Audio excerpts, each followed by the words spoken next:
So what we want to do is have Jesse talk to us a little bit about what he went through, and then I after reviewing your second video yesterday, Jesse, I realized that there may be an advantage to the YouTube short that I was not uh, giving credit to. And so you doing the first one helped us with that as well. So why don't I just turn it over to you if you've got time and just kind of give us a little bit of a overview and however you want to detail uh, your process and what you discovered. So it's pretty simple. If you were to go into the YouTube app and hit the plus button and try to just immediately make a short, the only two options you have are 15 seconds and 60 seconds. There's no way to increase that time. But I found out if you were to use just your phone camera and to take a simple recording up to the 3 minute limit, it still counts it as a short as long as you stay under 3 minutes. So you can go to 2:59 like I did, and it still counts. Whenever you do that, you save it to your phone, go over to YouTube, hit the plus button, and instead of going to take a short, you hit upload a video. Then after that, you just follow Alan's instructions in his original email, where it details out like how to set up the video, and it just takes you right through it and uploads a video, and you can see it within about 5 to 10 minutes, depending on your upload speed. Okay. So it really wasn't that complicated. You're basically saying you recorded it in this fashion, 9 by 16. So Correct. just holding it like this, Mhm. videoed, saved it, and then you went to YouTube and hit the plus sign. Instead of creating, you went straight to upload. Yes. If you just Cool. upload it directly to YouTube, you just follow the instructions, limit the audience, not for kids, go from there. You can follow every single one of the instructions you gave. Just that's the only thing different. Cool. Okay. That's a big help because what I was going to say, what I discovered as I was looking at yours is they've got that the parts on the side that are overwritten, like, and the stuff on the right hand side. And I saw the one comment and I clicked on it and it was your bluff information that's attached to it. And I thought, I don't know that we can do that with a YouTube regular video. It doesn't stay with it. You'd have to do something. And I thought that's something valuable to know. So basically, just tell everybody use your phone and Yeah. video Now, it in whenever you in the when you vertical. create the video, what you have to do to get the comment in there for your bluff statement, you have to actually wait for it to upload, go into the video under like where it sits, and then make a new comment to input the bluff statement. Yeah. So basically, it's you're commenting the first time on your video. Correct. Yeah. Cool. Any questions? Anyone else? Michael, you or Nick or Rick? No, but it's good information. Yeah. Yeah, I didn't know that one. Yeah, I found out the 60 second by accident because as I was recording a second one, it cut me off at 15 seconds. And I thought, I didn't choose anything. How did it do that? And that's when I realized, to your point, Jesse, and I flipped it to 60. Then I tried flipping it again and it wouldn't go further. And so I slowed it down, sped it up. I thought something's the secret, and none of that's the secret. So I realized then that you can't do a 3 minute recording in the studio. Cool.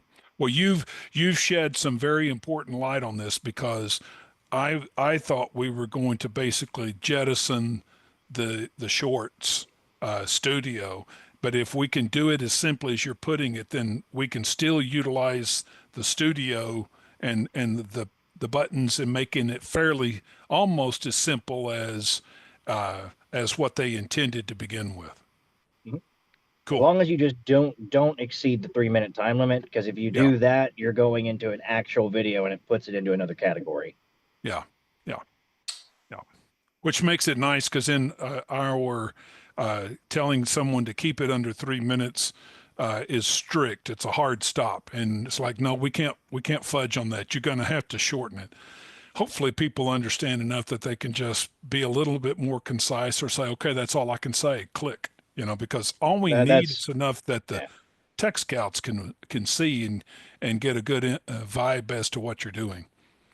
I would also recommend to be able to keep it within the 3 minute time limit. Answering all 8 questions, I understand that like 5 of them are optional. Knock it down to like 6, maybe 7, and that would make it a lot easier. Yeah. Yeah. Well, in your case, I think you did a really good job going from the first one to the second one.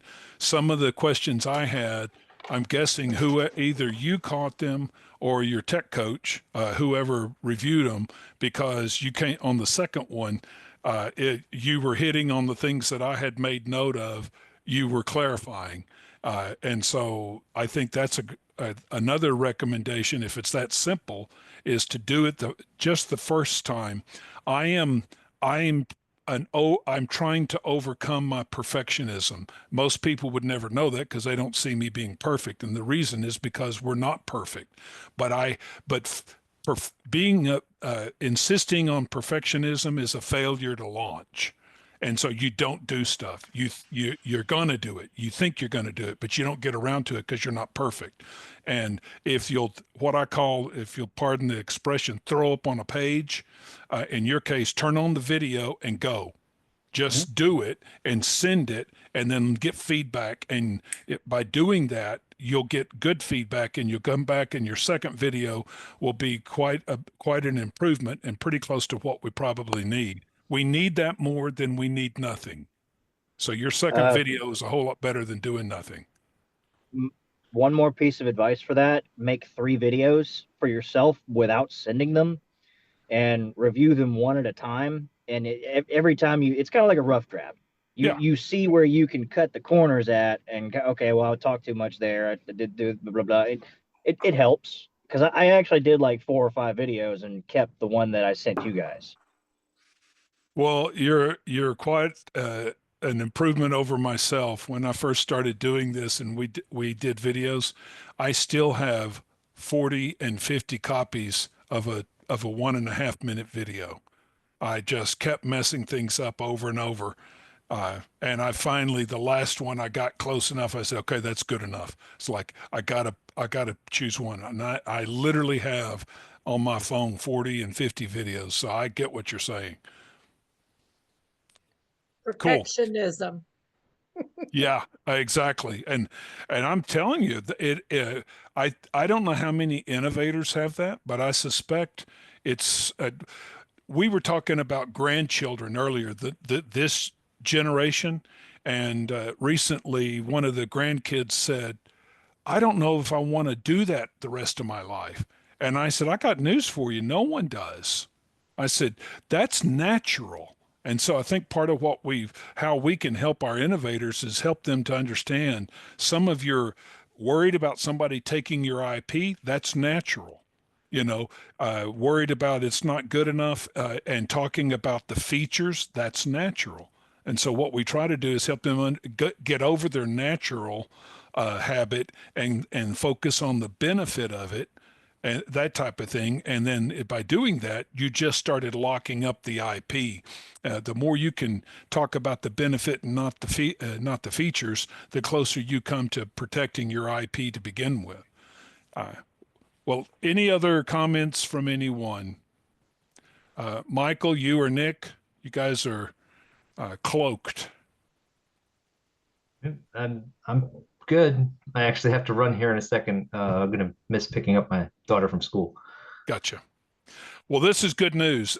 Jesse, you've helped us prevent almost making a mistake because I was ready to jettison the short altogether. I didn't see a purpose for it. But what you're telling me is it's an easy way to record it to begin with, review it, do it. And so I like the idea of telling everyone, just look at the questions and hit record and stop at 3 minutes, go back and review it, do it again, do that, and we'll say, if you're okay with it, we'll give you credit for that. So we're going to say we recommend you do it 3 times. If you do that, that's 3 times 3. That's 9 minutes. plus review time. If you'll set aside 30 minutes, by the time you do your third one, you probably have something that's good enough to send to your tech coach and to us. And if you do that, we've got a much better chance that we're going to fill up our videos like the tech coach, like our tech scouts want. And for you, it's going to be a huge improvement because you've just got the tech scouts involved in looking at your innovation before they've ever met you. And the ones that know what you're solving, and I already saw that, they can reach out to them and they can get those program managers more involved at the time of your pitch instead of hoping they get somebody involved later. So this is a big improvement over what we've been doing. It's going to be a game changer in connectivity. Cool. Well, that's basically all we really wanted, for the most part, wanted to cover today. Was trying to uncover how we need to do the shorts, and I think we got our. We'll go back out and put this in a step-by-step format and basically add to the beginning portion, like Jesse suggested. So, Rick, your work won't be in vain. That's good to know. Yeah, really. Yeah, I was quite frustrated with the discovery of the 1 to 3 minute deal, but this is good news.